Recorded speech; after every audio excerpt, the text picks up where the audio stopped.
फिर से मुस्लिम तुष्टीकरण के नाम पर भारतीय मुसलमानों को कटघरे में खड़े करने की कोशिश की जा रही है कि हम भारतीय मुसलमान जिन्ना के आह्वान को ठुकराकर अपने इस प्यारे वतन की मिट्टी के साथ मजबूती से जुड़े रहे। हम भारतीय मुसलमान इंडियंस बाय चॉइस हैं, बाय चांस नहीं। दिल्ली की हवा में सांस लेना मानो रोज 20 सिगरेट पीने जैसा हो। बस संसद से बाहर कदम रखिए, एक गहरी सांस लीजिए। ये चंदन की महक नहीं, ये जहर है जो आपके हमारे फेफड़ों में उतर रहा है। आज हमारे राष्ट्रगीत के 150 वर्ष पूरे होने पर हो रही महत्वपूर्ण चर्चा में गर्व के साथ एक भारतीय होने के नाते मैं अपने विचार रखना चाहती हूँ। सदन में इतिहास को तोड़ मरोड़ कर पेश करके फिर से मुस्लिम तुष्टीकरण के नाम पर भारतीय मुसलमानों को कटघरे में खड़े करने की कोशिश की जा रही है। लेकिन मैं सदन में बताना चाहूँगी कि हम भारतीय मुसलमान जिन्ना के आह्वान को ठुकराकर अपने इस प्यारे वतन की मिट्टी के साथ मजबूती से जुड़े रहे। हमने महात्मा गांधी, बाबा साहब डॉक्टर भीमराव अंबेडकर, रविंद्रनाथ टैगोर जी, सुभाष चंद्र बोस जी, मौलाना अबुल कलाम आज़ाद, अशफाक उल्लाह खां साहब के विचारों को अपनाया। हम भारतीय मुसलमान इंडियंस बाय चॉइस हैं, बाय चांस नहीं। वंदे मातरम के किन छंदों को राष्ट्रगीत के तौर पर अपनाया जाए, यह फैसला सर रविंद्रनाथ टैगोर और सुभाष चंद्र बोस जी जैसे नेताओं के परामर्श के बाद हुआ। क्या अब हम उन महान नायकों की समझ पर प्रश्न चिन्ह उठाएंगे? उन्हें देश को बांटने वाला और तुष्टीकरण करने वाला कहने का पाप करेंगे?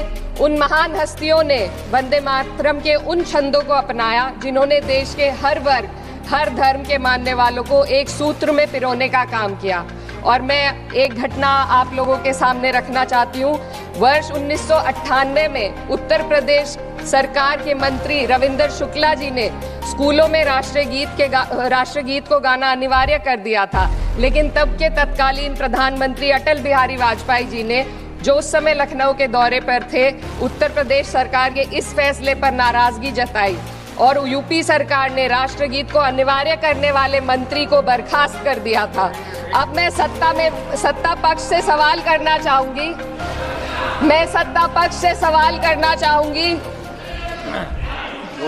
बोलने दीजिए।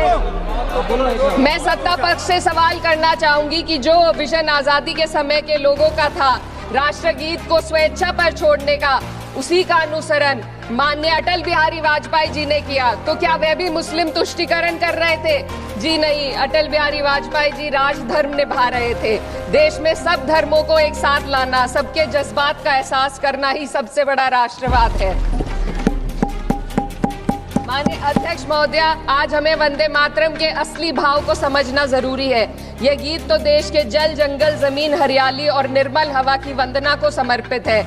यह भारत की जन जन की मंगल कामना करता है कि भारत का हर नागरिक स्वस्थ रहे, सुरक्षित रहे और सम्मान के साथ जी सके।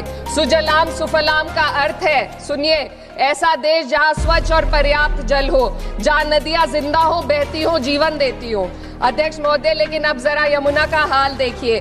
दिल्ली प्रदूषण नियंत्रण समिति की 2025 की रिपोर्ट बताती है कि यमुना के कई हिस्सों में बीओडी स्तर 127 mg पर लीटर तक पहुंच चुका है, जबकि किसी जीवित नदी के लिए ये 3 mg पर लीटर से कम होना चाहिए।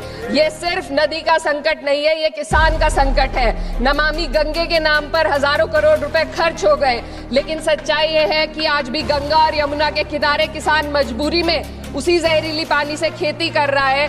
वही जहर अनाज में उतरता है और वही जहर किसान की जिंदगी को धीरे धीरे खत्म कर देता है। अध्यक्ष महोदय, जब पानी जहर हो जाएगा तो सुजलाम कैसे होगा? जब किसान बर्बाद होगा तो सुफलाम कैसे होगा? मलयज शीतलम, मलय का अर्थ है मलय पर्वत से बहने वाली ठंडी, सुगंधित, चंदन जैसी हवा जो जीवन देती है, बीमारी नहीं। आज मैं इस सदन से पूछना चाहती हूँ, क्या आज के भारत की हवा मलयज शीतलम है? नहीं अध्यक्ष जी, बस संसद से बाहर कदम रखिए, एक गहरी सांस लीजिए। ये चंदन की महक नहीं, ये जहर है जो आपके हमारे फेफड़ों में उतर रहा है। दुनिया के 20 सबसे प्रदूषित शहरों में से 13 भारत में है। दिल्ली की हवा में सांस लेना मानो रोज 20 सिगरेट पीने जैसा हो। भारत हर साल सर्दियों में जहरीली हवा के प्रकोप में घिर जाता है, AQI गंभीर स्तर पर आ जाता है। ठंडी हवा का सपना अब gas chamber, ma'am 2 minutes, gas chamber की हकीकत बन चुका है। हम वो देश हैं जहां सरकार प्रकृति पर बने गीत का मान मर्दन तो करती है, पर उसी प्रकृति, जंगल, हवा, पेड़ को बचाने वाले कानूनों को धीरे धीरे खुद ही खत्म कर रही है। ये है आज के हमारे मलयज शीतलम की अफसोसजनक सच्चाई। अगर हम हवा को साफ नहीं कर पाए तो न सुजलाम बचेगा न सुफलाम बचेगा। माननीय अध्यक्ष महोदया, सस्य श्यामलम का अर्थ है ऐसा देश जहां उपजाऊ जमीन हो, जहां खेत फसल से भरे हो और किसान कर्ज और निराशा में न डूबा हो। आज किसान सिर्फ मौसम से नहीं लड़ रहा, वह प्रदूषण, नीतियों की बेरुखी और सिस्टम की नाइंसाफी से लड़ रहा है। एक तरफ कॉर्पोरेट के लोन माफ होते हैं, दूसरी तरफ किसान को उसकी वाजिब MSP भी नहीं मिल पाती है। आप ग्लोबल सुपर पावर बनने की बात करते हैं, लेकिन हमारी पर कैपिटा इनकम दुनिया में 136वें नंबर पर है।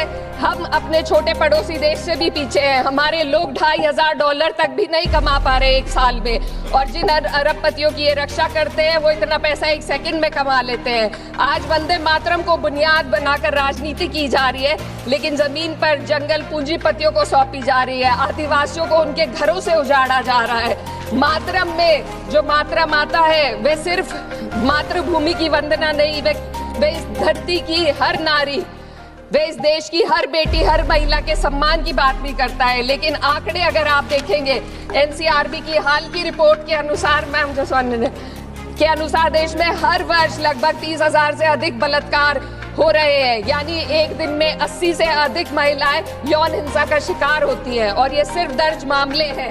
जब जम्मू कश्मीर की एक बच्ची हिंसक अत्याचार का शिकार होती है, जब सत्ता से जुड़े लोगों पर आरोप लगते हैं और कार्रवाई वर्षों लटक जाती है, जब उन्नाव की पीड़िता लखनऊ के दरबार में इंसाफ को लेकर अपनी जान देने पर आमादा होती है, जब बिल्किस बानो के अपराधियों का सरकार के लोग द्वारा स्वागत किया जाता है, तो ये घटनाएं वंदे मातरम की आत्मा पर चोट पहुंचाती है। मैं अध्यक्ष महोदया बस यही कहना चाहती हूँ अपनी बात को अंत में रखते हुए कि वंदे मातरम सिर्फ अतीत की ललकार नहीं, ये वर्तमान की जिम्मेदारी है। ये आत्म मंथन की घड़ी है। यही समय है कि हम वंदे मातरम को सिर्फ नारा नहीं, नीति और जिम्मेदारी बनाएं। और अपने जज्बात को मैं आलमा इकबाल साहब के तराना-ए हिंद के साथ इस सदन में रखना चाहती हूँ कि सारे जहां से अच्छा हिंदुस्तान हमारा, हम बुलबुले हैं इसके, ये गुलसिता हमारा, मजहब नहीं सिखाता आपस में बैर रखना।